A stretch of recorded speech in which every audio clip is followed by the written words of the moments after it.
श्रीराम समर्थ. सद्गुरू श्री ब्रह्मचैतन्य महाराज गोंदवलेकर यांचे प्रवचन दिनांक 5 सप्टेंबर. नाम म्हणजे जादूचा दिवाच.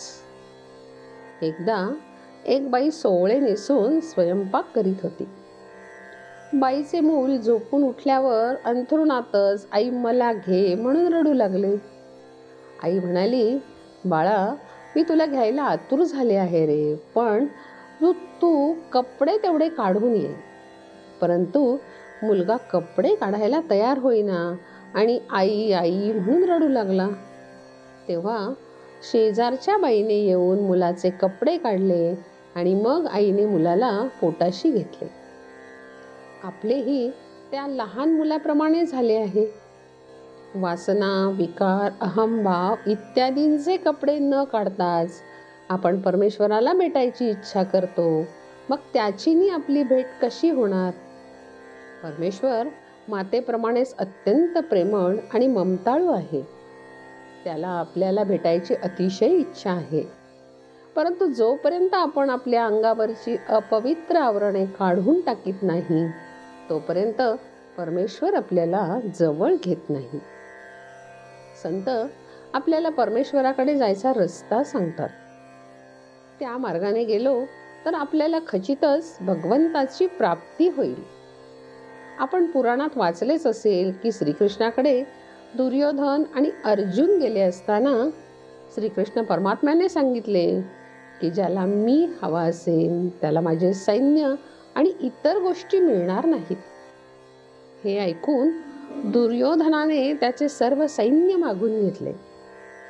अर्जुनाला खरा आनंद झाला की आपल्याला हवी असलेली गोष्ट मिळते आहे, कारण तो हे जाणून होता की एका परमेश्वरा वाचून बाकी सर्व व्यर्थ आहे.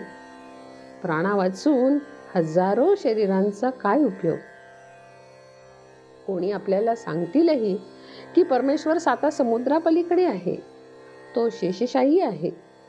तेव्हा आपल्यासारख्या सामान्य माणसाला तो प्राप्त होणे अत्यंत कठीण गोष्ट आहे.